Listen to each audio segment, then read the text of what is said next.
The stagecoach rattled to a stop in front of Scottsbluff's only hotel, kicking up a cloud of Nebraska dust that glinted gold in the late afternoon sun of 1878.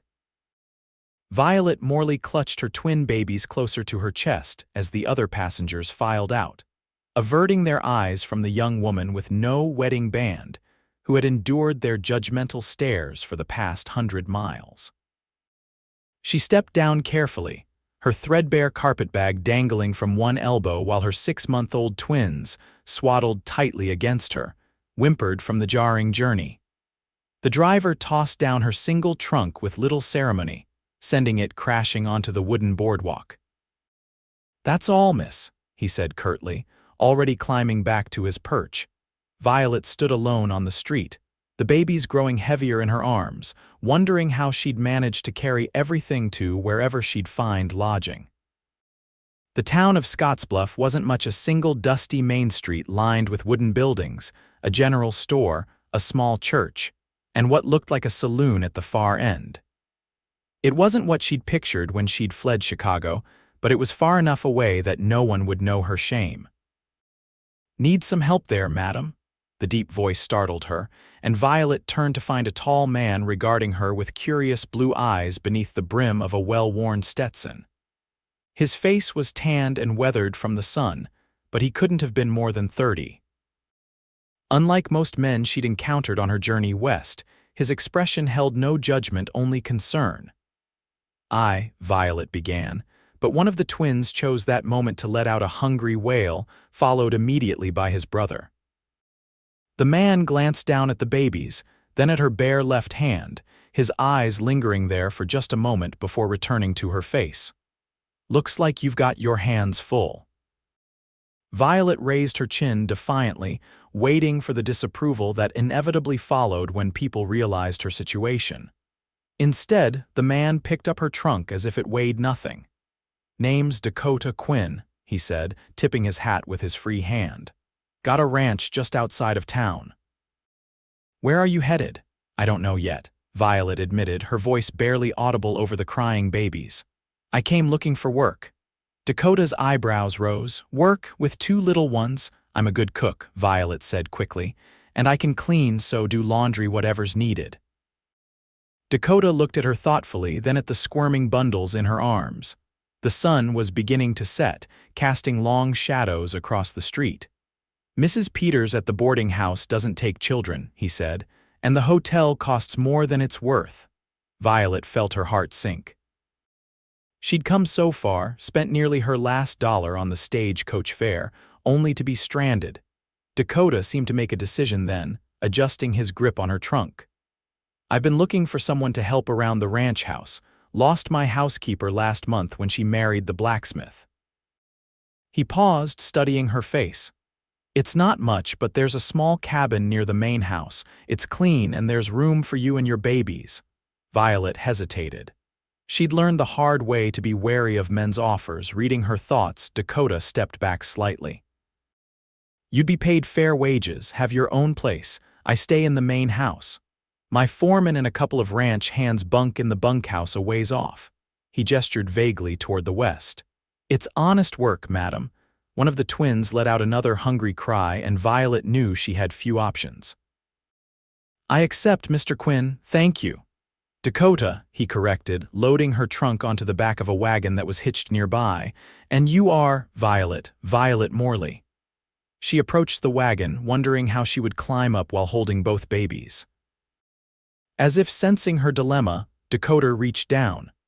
"May I?" he asked, his hands hovering near the bundles.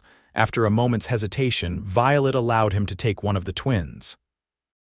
To her surprise, he handled the infant with obvious comfort, cradling the baby securely while helping her up with his free hand. Once they were settled on the wagon bench, Dakota returned the baby to her and took the reins. "What are their names?" he asked, nodding toward the infants. "Thomas and James," Violet replied, arranging them comfortably against her. "They're 6 months old." Dakota clicked his tongue and the horses began to move forward. "Good, strong names," he commented, then fell silent as they left the town behind. As they traveled, Violet stole glances at her unexpected employer. His profile was strong, with a straight nose and firm jaw covered in stubble that caught the dying light. His hands were calloused but gentle on the reins, and he guided the wagon with easy confidence. The Quinn ranch came into view just as the last rays of sunlight disappeared behind the hills. The main house was modest but sturdy, with a wide porch and smoke curling from the chimney. Near it stood a smaller cabin, just as Dakota had described, and further off, Violet could make out the outline of a bunkhouse and barn. Dakota brought the wagon to a stop in front of the main house. "I'll light the lamps in your cabin first, get you settled," he said, jumping down and coming around to help her. The cabin was simple, just one room with a small stove, a table with 2 chairs, a narrow bed, and a rocking chair near the hearth. Dakota moved efficiently, lighting lamps and stoking a small fire in the stove. "It's not much," he said, suddenly seeming unsure, "but it's warm and dry. It's perfect," Violet replied honestly. After months of uncertainty and fear, the small cabin felt like a sanctuary. Dakota nodded, relieved. "I'll bring your trunk in, then fetch you some supper from the main house. You must be hungry." "That's very kind, but I can come cook. Tomorrow's soon enough to start working," Dakota interrupted gently. "Rest tonight, the babies too." After he left, Violet sat in the rocking chair, feeding the twins one at a time while taking in her new home. She'd been so desperate when she boarded that stagecoach, fleeing the scandal that threatened to destroy her in Chicago. Her parents had made it clear that an unmarried daughter with illegitimate twins was unacceptable in their social circle. They'd offered to send the babies to an orphanage, to pretend the whole shameful episode had never happened. But Violet couldn't bear to be separated from her sons, even if their father had abandoned her the moment she'd told him she was with child. Dakota returned with a tray laden with food, fresh bread, stew, and even a slice of apple pie. He set it on the table, then hesitated by the door. "If you need anything, I'm just across the yard," he said. "We'll talk more in the morning about your duties." Violet nodded gratefully. "Thank you, Mr. Quinn." "Dakota, I can't express how much this means to me." Something flickered in his eyes, sympathy, perhaps, or understanding. "Get some rest, Violet," he said softly, and closed the door behind him. That night, as the twins slept peacefully for the first time since their journey began, Violet allowed herself a small measure of hope. Perhaps here, in this remote corner of Nebraska, she could build a new life for herself and her sons. The morning brought the sound of ranch work already in progress, men calling to each other, horses nickering, the distant lowing of cattle. Violet dressed quickly and fed the twins, then wrapped them in a shawl tied securely around her body, leaving her hands free to work. She just stepped out onto the small porch when Dakota approached from the main house, carrying a basket. "Good morning," he greeted her. "Thought you might need some supplies for the little ones." He set the basket down, revealing cloth diapers, a small tin of powder, and 2 tiny handmade shirts. "These belonged to my nephew when he was small. My sister left them last time she visited." Violet touched the small garments, overcome with gratitude. "This is too generous." Dakota shrugged, suddenly looking uncomfortable with her thanks. "Just practical. Can't have my housekeeper distracted by babies without proper things, can I?" Despite his gruff tone, Violet sensed the kindness beneath. "I'll start work immediately. What needs doing first?" Dakota gestured toward the main house. "Breakfast for me and the men if you're up to it. Then there's mending, laundry, the usual household tasks." He paused. "The men take lunch in the fields most days, so you'd prepare something they can carry. Dinner's at sundown." "I can manage all that," Violet assured him, gathering the basket. The main house was larger than it had appeared in the twilight, a central living area with a large stone fireplace, a dining table that could seat 8, and a surprisingly well-appointed kitchen. There were doors leading off to what Violet assumed were bedrooms. "It's just me in the house," Dakota explained, noting her curious glance. "My parents built it with the idea that I'd have a family someday." Something like regret crossed his features, but it was gone so quickly Violet wondered if she'd imagined it. The ranch hands arrived for breakfast soon after three weather-beaten men who tipped their hats politely to Violet, but regarded the babies with obvious curiosity. The oldest of them, a gray-haired man with kind eyes who introduced himself as Frank, the ranch foreman, seemed particularly taken with the twins. "Been a while since we had little ones around these parts," he commented, watching as the babies squirmed in their makeshift sling. "Brightens the place up, I reckon." Dakota said little during breakfast, but Violet noticed how the men deferred to him with respect rather than fear. He wasn't a harsh boss but a fair one, from what she could tell. When he caught her watching him, he gave a brief nod before returning his attention to his plate. The days quickly fell into a rhythm. Violet would rise early, tend to the twins, then prepare breakfast for Dakota and the ranch hands. While they worked with the cattle, she cleaned the main house, did laundry, mended clothes, and prepared the next meals. Dakota had been right, the work was honest and the pay fair.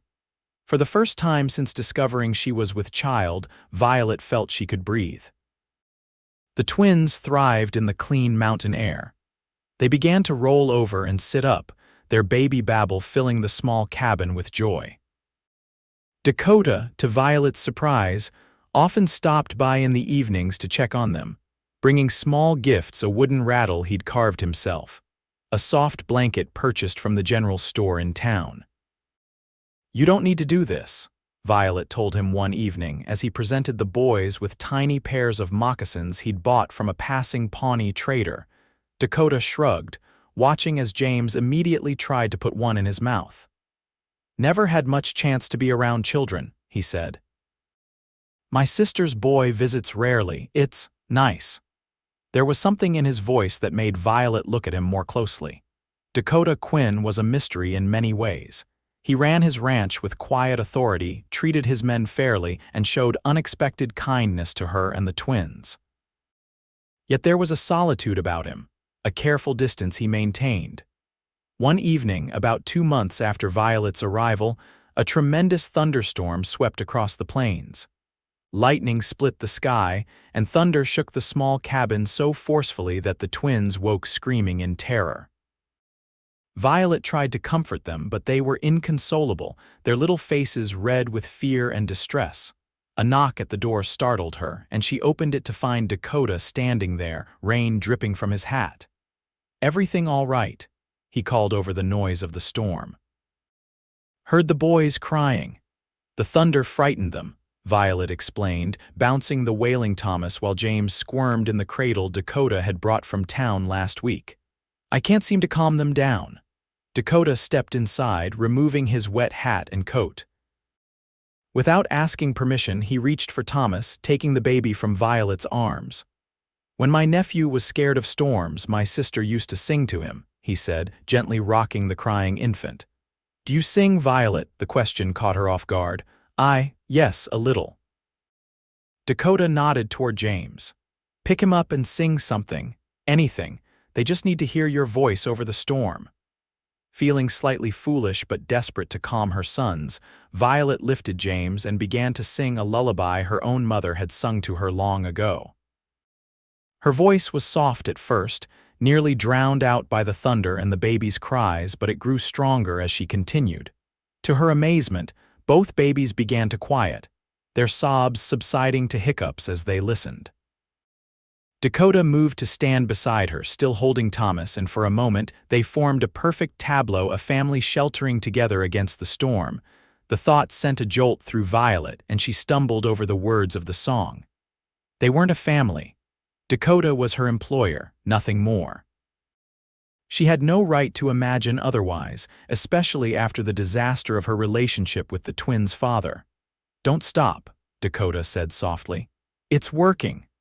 Violet resumed singing, and by the time she finished the lullaby, both boys were drowsy, their eyelids heavy. Dakota helped her settle them in their cradle, his movements gentle and sure. "You have a beautiful voice," he said as they stepped away from the sleeping infants. Violet felt her cheeks warm at the compliment. "Thank you for coming to check on us." Dakota nodded, suddenly seeming aware of their proximity in the small cabin. He stepped back, reaching for his hat. "I should let you rest." "Wait," Violet said impulsively. "Would you like some coffee? I still have some on the stove." A flash of surprise crossed his face, followed by something warmer. "I'd like that." They sat at the small table, the storm continuing to rage outside while the twins slept peacefully. For the first time, they spoke not as employer and employee, but as two people sharing the comfort of companionship amid the chaos of the elements. Dakota told her about growing up on the ranch, about his parents who had passed away within a year of each other, leaving him the property. He spoke of his sister who had married a merchant in Kansas City, of his dreams to expand the ranch when times were good in turn. Violet shared stories of her childhood in Chicago, carefully avoiding any mention of the twins' father or the circumstances that had led her to flee west. Dakota didn't press, seeming to understand there were wounds still too fresh to expose. "I'm glad you came to Scottsbluff," he said finally, as the storm began to abate and the hour grew late. "The house hasn't felt this alive in years." The simple statement touched something deep in Violet's heart. "I'm glad too," she whispered. "I didn't know where I would end up when I left Chicago, but—" She trailed off, unable to express how right it felt to be here in this place at this moment. Dakota rose to leave, pausing at the door. "Good night, Violet," he said softly, his eyes lingering on her face before he stepped out into the damp night air. Long after he had gone, Violet sat at the table, her coffee grown cold, thinking about the unexpected turn her life had taken and the quiet cowboy who was slowly working his way into her heart. As summer gave way to autumn, life on the Quinn ranch settled into a comfortable pattern. The twins grew stronger each day, beginning to crawl and explore their surroundings with boundless energy. Violet found managing them while keeping up with her household duties increasingly challenging, but Dakota never complained when dinner was occasionally late or a shirt went unmended. Instead, he began to spend more time around the main house, often arriving earlier than necessary for meals, sitting at the kitchen table while Violet worked. Sometimes he would entertain the twins, building block towers for them to knock down or reading aloud from the newspaper in a voice that made the babies giggle with delight. "You're good with them," Violet observed one afternoon as Dakota helped Thomas stand on wobbly legs. "They make it easy," he replied, his usually serious face softening into a smile as the baby grasped his fingers tightly. "They don't care that I'm not much for talking or that I sometimes track mud into the house," Violet laughed. "They care about the same things we all do, being safe, being fed, being—" She hesitated. "Loved," Dakota finished for her, his eyes meeting hers across the kitchen. The word hung between them, charged with meaning neither was ready to acknowledge. Violet turned back to her bread dough, kneading it with perhaps more force than necessary. "Yes," she agreed quietly. "Being loved." The first frost came early that year, painting the landscape white overnight. Violet awoke to find Dakota already at her cabin door, arms laden with extra blankets and firewood. "Winter comes quick in these parts," he explained, building up her fire. "The cabin can get drafty. If it gets too cold, you and the boys can move into the main house. There's plenty of room." Violet thanked him but insisted they would be fine. The truth was, she feared what might happen if she lived under the same roof as Dakota. The growing attraction between them was becoming harder to ignore, and she wasn't ready to risk her heart or her position on feelings that might not be returned. But nature had other plans.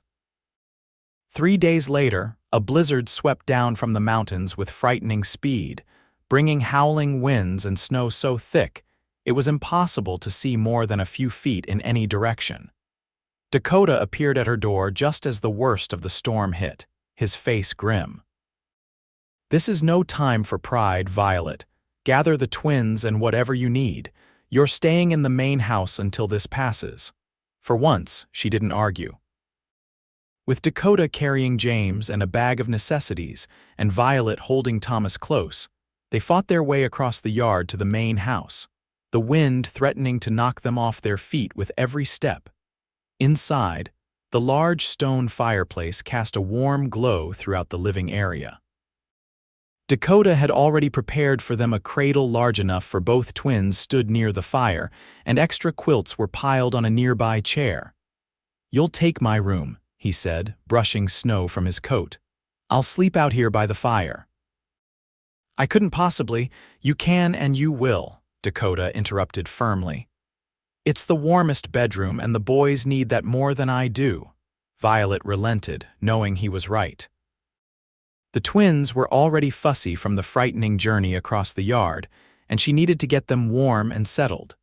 Dakota's bedroom was surprisingly comfortable, with a large bed covered in a handmade quilt, a sturdy dresser, and a small bookshelf filled with well-worn volumes. Violet felt like an intruder in this most private of spaces, but necessity overrode her discomfort. The blizzard raged for 3 days, confining them to the house.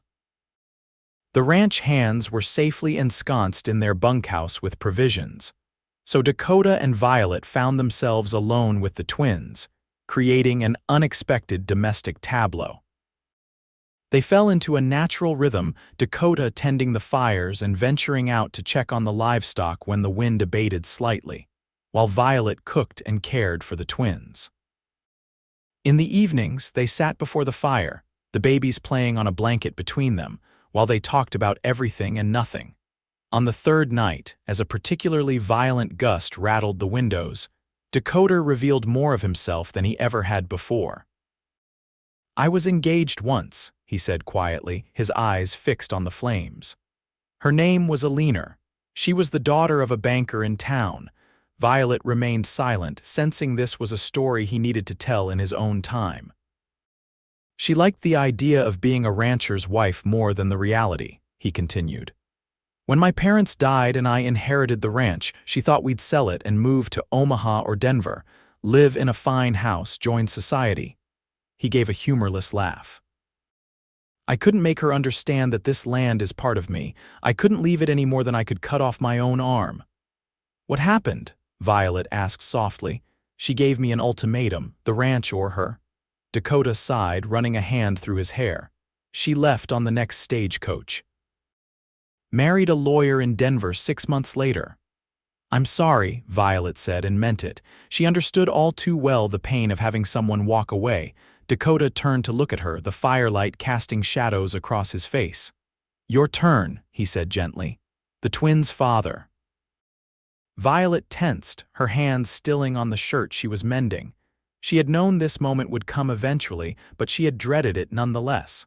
"His name was Charles," she began, her voice barely audible over the howling wind.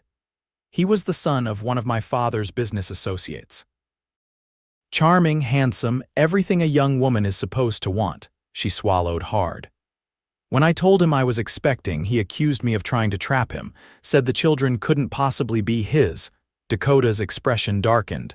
"That's not a man," he said harshly. "That's a coward."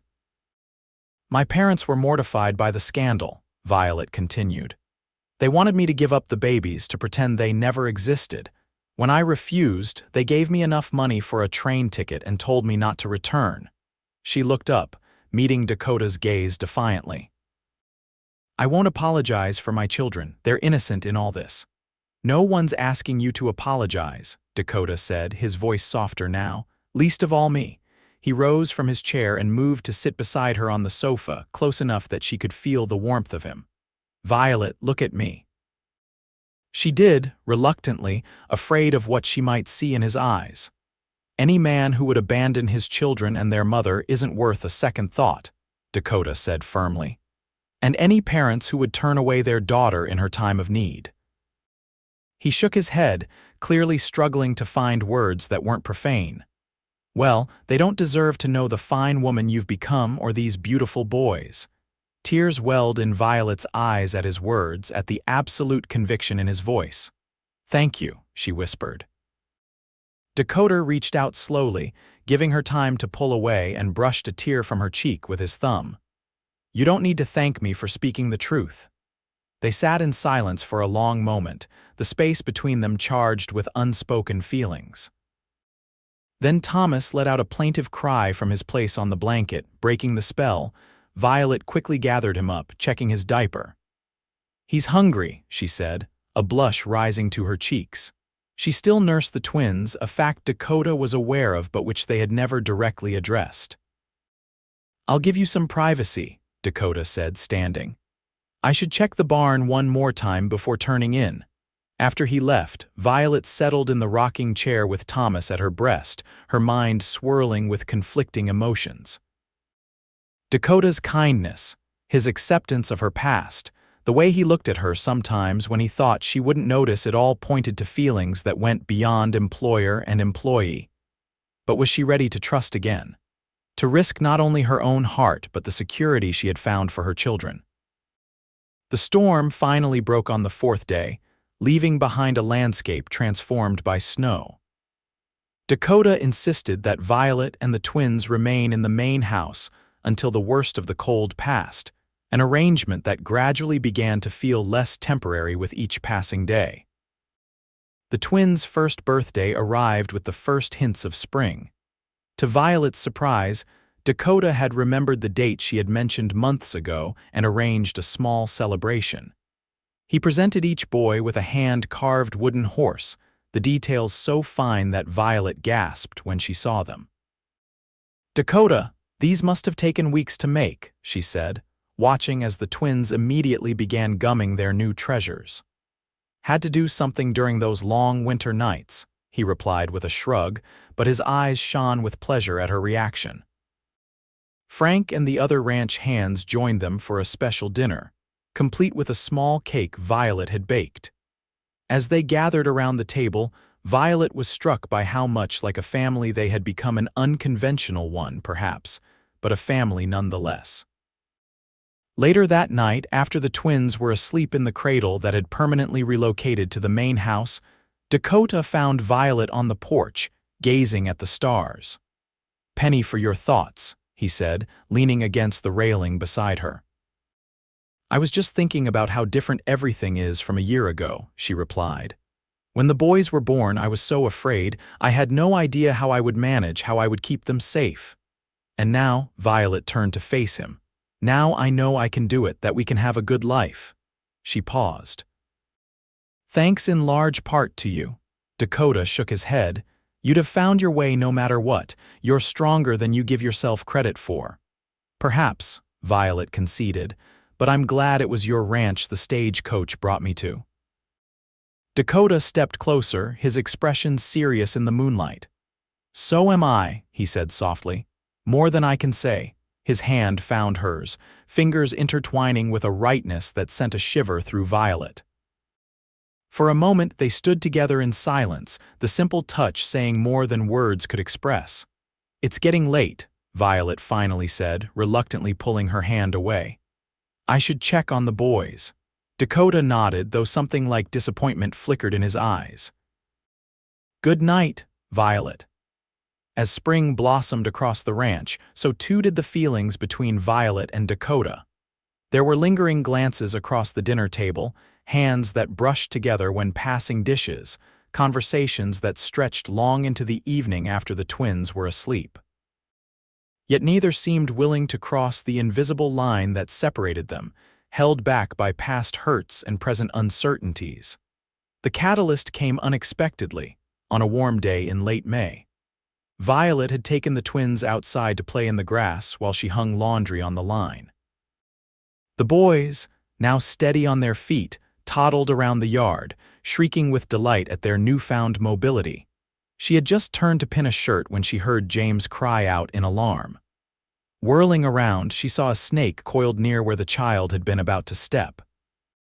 Her heart stopped as James, unaware of the danger, reached toward the creature. "James, no!" Violet screamed, dropping the laundry and lunging forward, but she was too far away. A blur of movement caught her eye as Dakota, returning from the fields, vaulted the fence and sprinted toward the child. In one fluid motion, he scooped James away from the snake with one arm while drawing his revolver with the other. The shot rang out and the rattler lay still, Violet reached them seconds later, her heart pounding so hard she thought it might burst. She gathered James into her arms, frantically checking him for injuries while Thomas began to wail from the commotion. "He's all right," Dakota assured her, holstering his gun and picking up Thomas to comfort him. "I got to him in time. The snake didn't strike." Violet clutched James to her chest, tears streaming down her face as relief washed over her in dizzying waves. "Thank God you were here," she gasped. "If you hadn't come when you did." Dakota put his free arm around her shoulders, drawing her close. "But I was here," he said firmly. "And I always will be as long as you'll let me." Violet looked up at him, suddenly aware of how perfectly they fit together, Dakota holding Thomas, his arm around her as she held James, like a family, like they were meant to be. "Dakota," she whispered, his name a question and an answer all at once.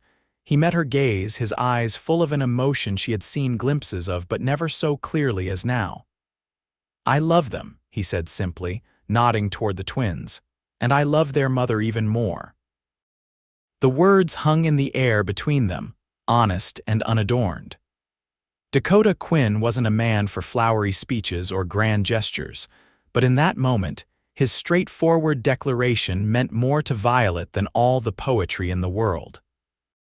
"I love you too," she replied, her voice steadier than she would have thought possible. "I think I have for a long time." Dakota's smile transformed his face, erasing years of solitude and loneliness. With Thomas still in one arm, he leaned down and kissed her, a gentle press of lips that promised more to come. That evening, after the excitement had faded and the twins were safely asleep, Dakota and Violet sat on the porch swing, her head resting on his shoulder as they watched the sunset paint the sky in shades of gold and crimson. "I've been wanting to ask you something," Dakota said, his hand warm around hers, "but I wasn't sure if it was too soon." Violet lifted her head to look at him. "Ask me." Dakota took a deep breath. "When you first came here, you had 2 babies and no wedding ring," he said. "I'd like to fix the second part of that, if you'll let me." Violet's breath caught in her throat. "Are you asking?" "I'm asking you to marry me," Dakota confirmed, turning to face her fully. "Not just because of the boys, though I already love them like they were my own. But because I can't imagine my life without you in it, Violet. This house, this ranch, they were just places before. You made them a home." Tears filled Violet's eyes, but they were tears of joy. "Yes," she said. "Yes, I'll marry you, Dakota Quinn." He pulled her into his arms then, kissing her with all the passion and tenderness that had been building between them for months. When they finally parted, breathless and smiling, Dakota rested his forehead against hers. "I don't have a ring yet," he admitted. "I wanted to ask you first, make sure you wanted this as much as I do." "I don't need a ring," Violet assured him. "I just need you and our boys." Dakota's smile widened at her words. "Our boys," he repeated. "I like the sound of that." They were married 2 weeks later in the small church in Scottsbluff, with Frank standing as Dakota's best man and the twins toddling down the aisle ahead of their mother, scattering flower petals with more enthusiasm than accuracy. The entire town turned out for the celebration, curiosity about the young mother who had captured the solitary rancher's heart, bringing even the most judgmental citizens to offer their congratulations.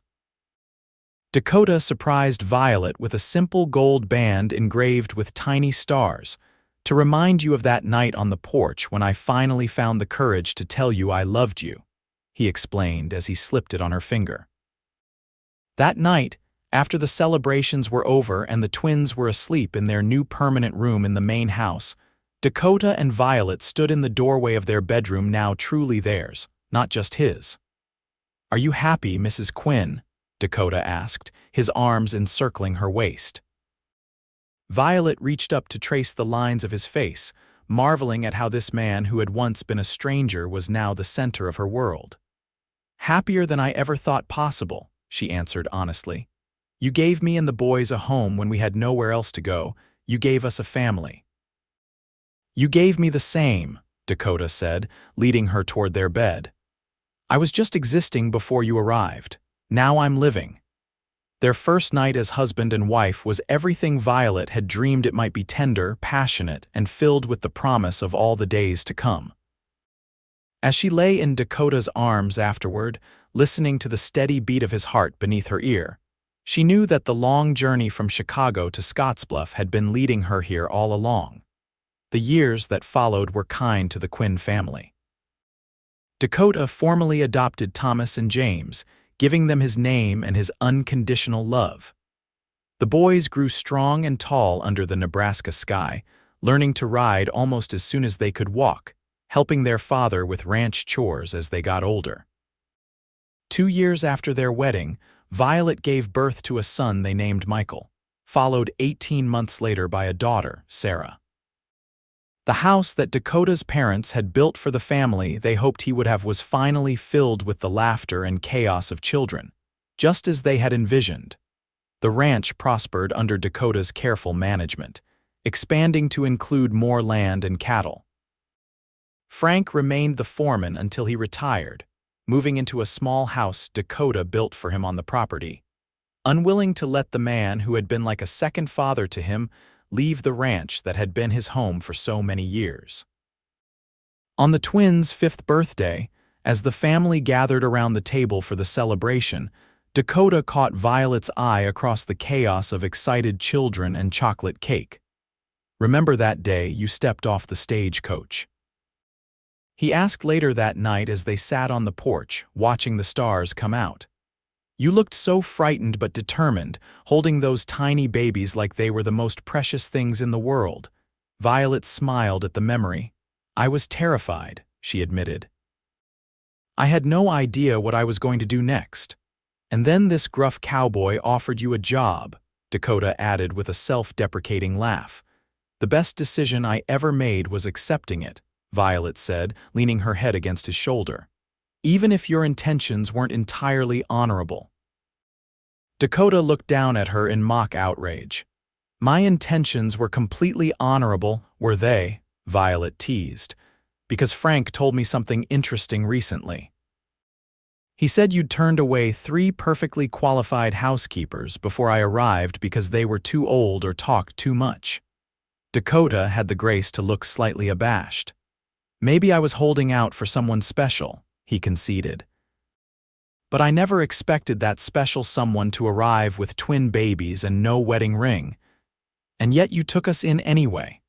"Best decision I ever made," Dakota echoed her earlier words, pulling her closer. "Though I have to admit, when I saw you standing there with those babies and no ring, all I could think was that someday you'd have both." Violet laughed softly. "You were quite confident in your charms, Mr. Quinn." "Not at all," he replied seriously. "I just knew somehow that we belonged together, that you and those boys were the missing pieces I'd been looking for without even realizing it." Violet turned in his arms, reaching up to kiss him tenderly. "You were my missing piece too," she whispered against his lips. "My heart knew it before my head did." Inside the house, one of the children called out, and they both smiled at the interruption. This was their life now, moments of quiet intimacy woven between the beautiful chaos of raising 4 children on a working ranch. It wasn't always easy, but it was rich and full in ways neither of them had dared to dream. "We should go in," Violet said reluctantly. Dakota nodded but held her hand as they rose from the swing. "Have I told you today how much I love you, Violet Quinn?" "Yes," she replied with a smile. "But I'll never tire of hearing it." "Good," Dakota said, pulling her close for one more kiss before they went inside to tend to their family. "Because I plan to tell you every day for the rest of our lives." And he did, through all the years that followed, through droughts and abundant harvests, through the twins leaving for college and returning to help run the ranch, through the quiet evenings of their old age when they sat on that same porch swing, gray-haired and still holding hands. The little cabin where Violet had first stayed remained standing through the decades, eventually becoming a playhouse for grandchildren who loved to hear the story of how their grandmother had arrived in Scottsbluff with twin babies and no wedding ring, and how their grandfather had vowed that someday she would have both. It was a promise Dakota Quinn had kept, giving Violet not just a ring but a lifetime of love, security, and happiness, the very things she had journeyed west hoping to find. In the end, they had built something far greater than either could have imagined alone. A legacy of love that would endure long after they were gone, living on in the ranch and in the family that had begun with a chance encounter on a dusty street in Scottsbluff, Nebraska, in the spring of 1878.